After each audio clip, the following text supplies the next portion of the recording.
This is Dr. Muhammad Ghazi. I'm glad to explain to you today how to solve linear algebraic equations using Gauss elimination. I hope you'll enjoy it. Let's start. In the end of this lesson, you will be able to express a set of algebraic equations in matrix form. And you'll extract from this matrix form the augmented matrix, which you can use it to perform row operation to reduce the matrix in a way to use back substitution method to solve the equations. And you will calculate the computer storage and time requirement when you apply Gauss elimination in programming. You will solve electric circuits using Gauss elimination as an application for this mathematical method in electrical engineering.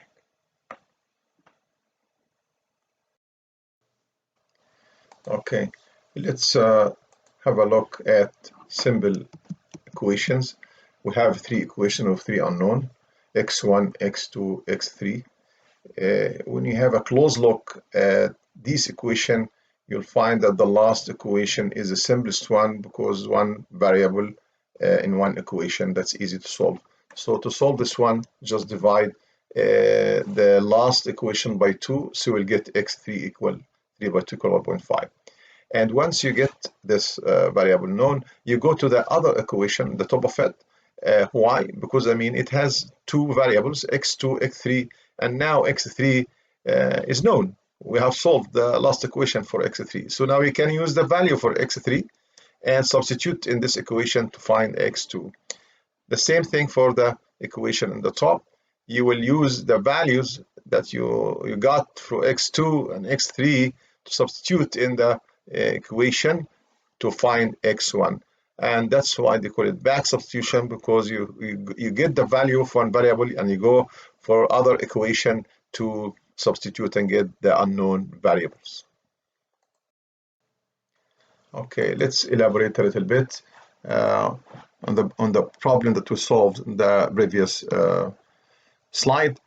These are the three equations that we solved. If we put them in matrix form, the coefficient matrix of x, it will look like this. What look like? Just you have the diagonal element here, and below the diagonal you will have zeros. And so that's easy to use back substitution when you have this special way of the coefficient matrix. It's like it has two triangles. There's one triangle below the diagonal that all zeros. That will be good for back substitution, easy. In general, if just we look at this matrix, it's 5 by 5. This is the diagonal across the matrix, and you'll find that all elements are zeros and below the diagonal. If we look closely, you will find that the first column has zeros after the first element. The second column has zeros after two elements. And the third column, you have zeros after three elements, and so on. Till the last column, you don't have any zero. This, if you have this triangular matrix, it's easy to use the back substitution to solve the. That's example number 1. Let us solve the system below using Gauss elimination. You've got here the three equations, the three unknowns, and we like to put in matrix form. That's the coefficient matrix. The first column belongs to x1, 2, 1, 2. The second column belongs to x2, -1, 1, 4. And the third column belongs to x3 variable. That's +5, -3, +1. And that's the variable x1, x2, x3. It should be in order, and the equation should be written in order. And the last column, 10 - 2 + 1, that's the vector for the constant of the values to the right of the linear equations. Okay, now to solve this one, it's not in the same shape that we used to solve it using back substitution. So we need to do something. So now our job, how to convert the system in a way that this matrix has zeros below the diagonal. So how we can reduce this one? That will be the method that we are going to explain.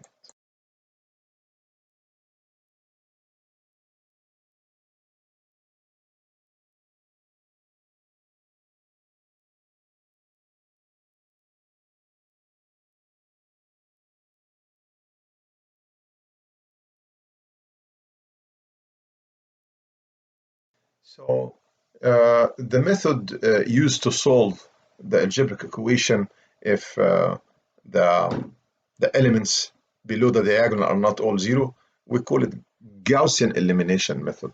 Sometimes also they call it row reduction method.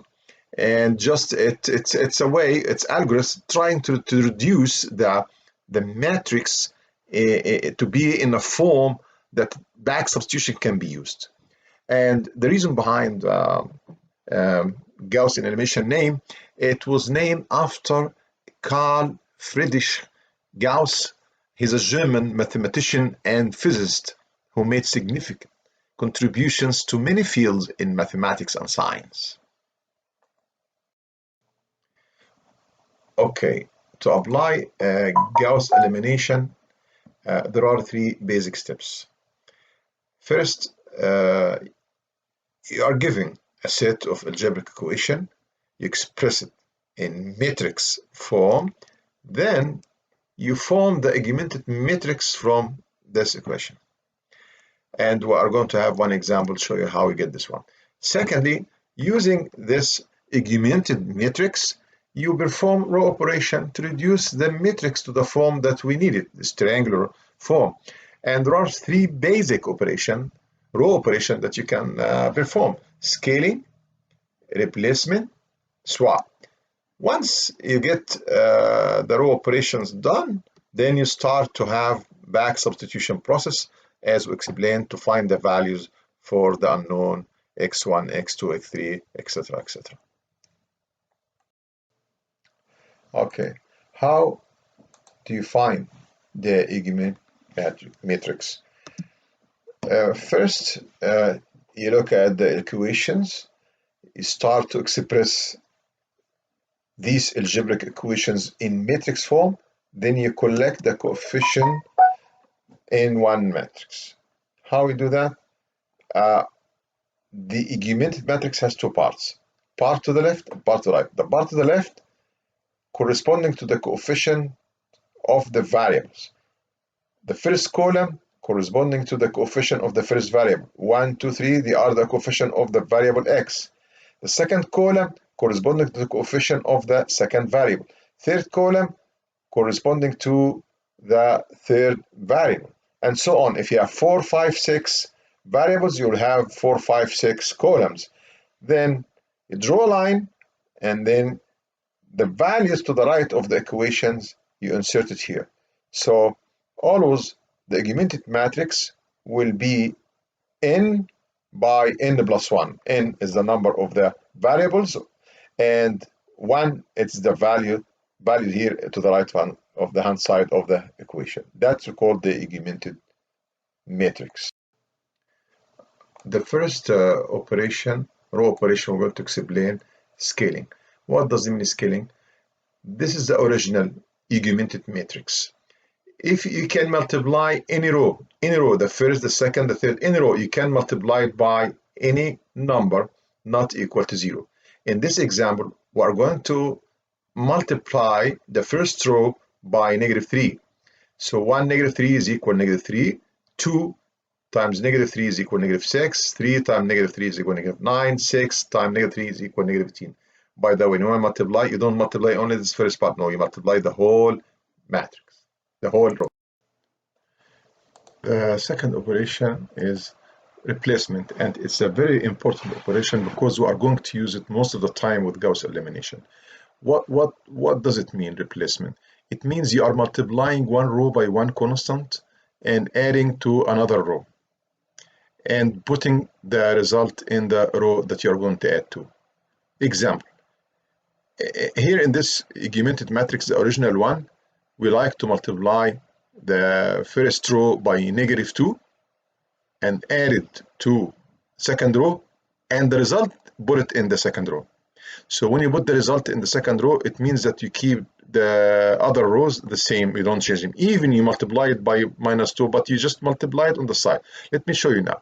That's, I mean, the operation here, when you look at it, R2 minus 2 R1. It means you're multiplying the first row by -2 and adding to R2. And then the result, you put it in R2.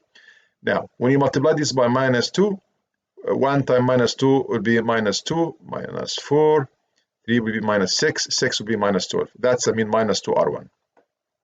And the second row, as it is, 2 minus 3 plus 2, 14. And then you add them. You add -2 R1 to R2. You get -2 and 2 is equal 0. -4 and -3 equal -7. -6 and 2 -4. -12 and 4 is equal 2. And then you put the result in R2, in the second row. But the first row, the third row, the same. So that's, I mean, the replacement. So we replace row 2 by the result of multiplying another row by constant and adding to itself. Okay, that's very important. We're going to use a lot. The last row operation, we call it swap. Swap, it means you're exchanging two rows together. For example, you may exchange the first row with the second row. Here in this example, we're exchanging the first row with the third row. What does it mean? It means the third row will take the place of the first will take the third. It's just exchanging their places. No values. So here, R2 stay the same, but the third one, 3, 1, minus 1, 2, 3, 1, minus 1, 2. It comes here in the top, and the one at the top, 1, 2, 3, 6, it takes the place on the bottom, be the same thing. So that's the now we're going to apply Gauss elimination in solving example 1. Okay, let's now look at the equation. The equations are given like that. As we explained before, we have to express it in matrix form. That's the coefficient matrix. Again, the first column, it belongs to the first variable, and as we explained, and then 10 minus 2, 1, it's the values for the equation. Then after that, you extract the augmented matrix. How you do that? Again, you put the coefficient matrix to the left hand side and join the other vector to the right. That would be the augmented matrix. So that's the augmented matrix corresponding to this equation. Well, this is the augmented matrix found in the example we are solving. And now we have to reduce this matrix to be in this form. We'll start with the first column. We want to find zeros in the first column. We'll start with row 2. You want to find 0 here. The row 2 is 1. And we used, as we said before, we used the first row to reduce it. So when you want to reduce the first column to zeros, you use the first row. So now, I mean, this is 1. And this is 2. So what the constant you multiply by the first row, you multiply it by minus half. Why? Because if you multiply 2 by minus half, it becomes minus 1. And minus 1 and 1 will be 0. So that's, I mean, multiply by minus half, but minus 1, 1, 0. And then you have, but you can't just multiply by this number. You multiply minus half the whole row. That's very important, not to change the equation. So multiply minus 1 times minus half is equal positive half. Minus half times 5, minus 2.5, and so on. And the second row, you just put it as it is, not change, and then you add. Minus 1 and 1 equals 0, 0.5 and 1, 1.5, and you get the values, and then you write your new augmented matrix. As you observe here, you got 0 here. Now we'll move to the third row. You want to get this 0. We say to ourselves, I mean, okay, we're still in the first column, so we are using the first row. So you ask yourself, what the number you multiply by the first row and you add it to the third row, you get 0. So you want this to be minus 2. So you multiply by minus 1. Multiply the whole row by minus 1. So minus 1 will be minus 2, positive 1, minus 5, minus 10. And the third row, you put it as it is, and you add them. You got the 0 here as you planned for, and that will be your new augmented matrix. We still have to do other. Okay, we'll continue the reduction. We have the first column done. Now we'll go to the second column. The second column will leave 2 elements, and the third one should be 0. So we need 5 here to be 0. So which row we're going to multiply by a constant, R1 or R2? Obviously not R1. Why? Because if you multiply R1 by any constant you added, it's going to add to the first 0 that you already have.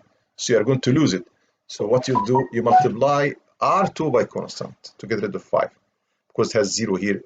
Whatever the value of multiply will not affect the 0. So that's, I mean, how we get, I mean, the multiplier here. Very easy. 1.5 divided by 1.5 will be 1. Multiplied by -5 becomes -5. You add it to 5 be 0. So this row you divide it by 1.5 and you multiply it by -5. That's what we do. And then you add it to row 3. You do that, you get the 0 in this place, and you got the triangular shape here that we are looking for. Then you can write the equations in a way to use back substitution to find the values for the unknown x1 and x2 and x3. Example, I mean, here you have, you see, that's, I mean, belong to x3, so it means 14.3 x3 is equal to 4.3. You divide, you get x3 equal 1. I mean, when you get used to that, you will not have to rewrite this equation, but right now you use it, just you can visualize, but later you just divide this number by this number. You will get the x3. You want to find x2, so you substitute. Why? Because, I mean, this 1.5 multiplied by x2 minus 5.5 multiplied by x3 equal -7. You see, that's how you translate it. Then you found x3 is equal to 1. Substitute by x3 equal to 1, and you will find the value x2. You just do the same thing we explained before in back substitution. Once you get this far, easy to find the values for x1 and x2 and x3. So that was okay. That's a practice. It's application of Gauss elimination to electric circuits. You have electric circuits, 3 loops, and the all resistant values are giving the battery, the voltage source are giving. So it's required to find I1, I2, I3.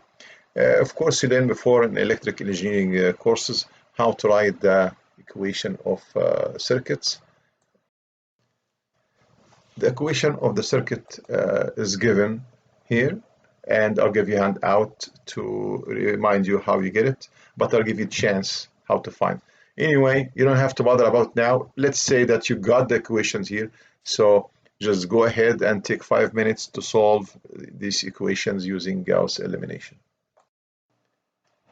So, I mean, let's solve this problem. This problem said that you have 5 variables, n equal 5, and you want to find the expression for A33 when you try to make the first element 0. Let's just write the equation.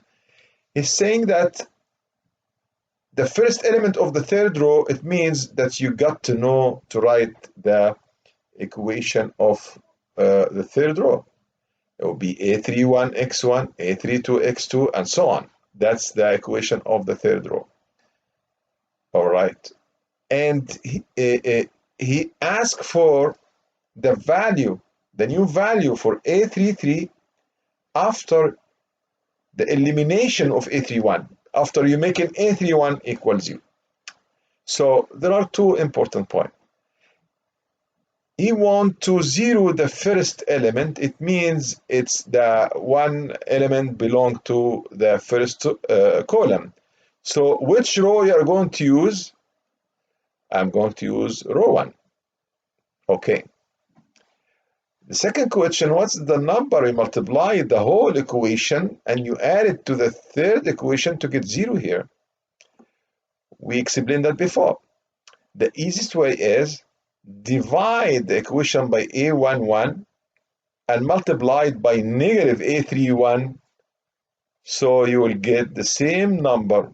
A31 will be minus A31. So that's what I said here. You divide by A11 Why? Because when you divide A11, the coefficient is equal to 1, multiplied by minus A31, multiplied by minus A31, so be minus A31. You add it to A31, it will get 0.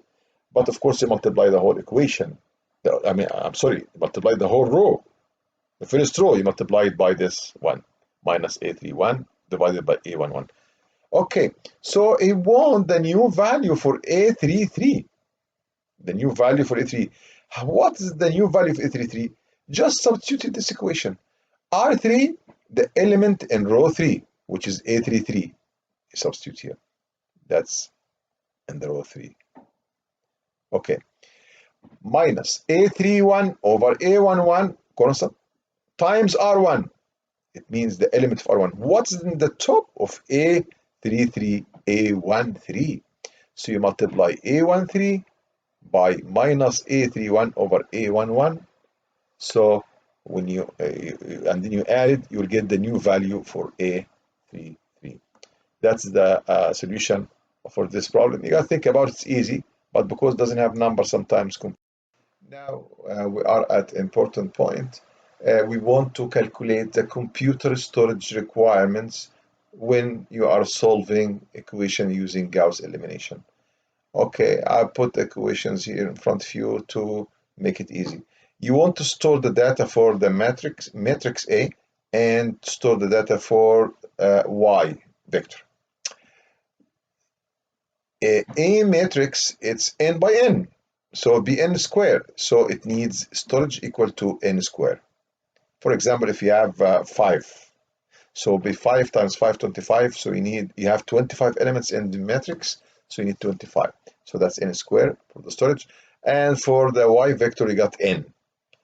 So the total storage that you need in the computer, n squared plus n, which can be like n times n plus 1. If you have large data, like, you are solving 1,000 equation, for example. So do you think it matters if you add 1,000 to 1? No. So, just it can be approximated by n squared. So when you have large data, you can say the total storage required is n squared. Okay, that's the second requirement for the computer, the time requirement. I made here for you, like a nice table, and the operations that you need for Gauss elimination: multiplication, division, addition, or subtraction. And I divided the process here into two parts. One, when you are doing the row reduction, you can call it Gauss elimination, and the back substitution when you are solving the last equation. So that's the time consumed in the three mathematical operation in terms of n. And then in this table, I added both to get the total amount of time spent in multiplication, total amount of time spent on division, total amount of time spent on addition or subtraction. Okay, and you should be able to prove this formula. And the one in the yellow here, it's approximation when you have large data. Let's just pick one here. For example, this one, the total time for multiplication for the two process, 1/6 times 2n cubed plus 3n squared minus 5n. Of course, when you have large data like 1,000, for example, or let's say 100, when you have 100 here, multiply by itself 3 times, okay, that should be like 1,000,000, and then this is 100 squared, that will be much less. So you can ignore n squared and n compared to n cubed. So you have 1/6 times 2n cubed. So you divide by 2, so it will be n cubed by 3. So that's how I round the number. This yellow number valid only when you are working with large data, many equations. Okay. Example in calculating the time required by the computer in doing Gauss elimination. Consider a digital computer with 2 times 10 power minus 9 second multiplication time. It means that the computer takes this time for multiplication, one multiplication, of course, and 1 times 10 power minus 9 second, that's for additional subtraction. Okay, so you want to solve for n equal 10,000 when you have 10,000 equation. All right, so how much time the computer will consume? You got here, I mean, I got this part of the table that I just showed you the previous slide. That's the total for multiplication, division, and additional subtraction for the case when n is large, and here is large, 10,000, all right? So you have n cubed over 3 plus n squared over 2 plus n cubed over 3.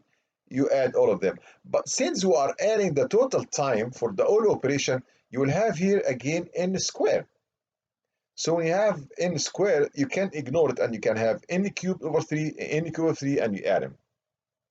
The error is really can be neglected because it's very, very small number compared to n cubed, when especially like 10,000.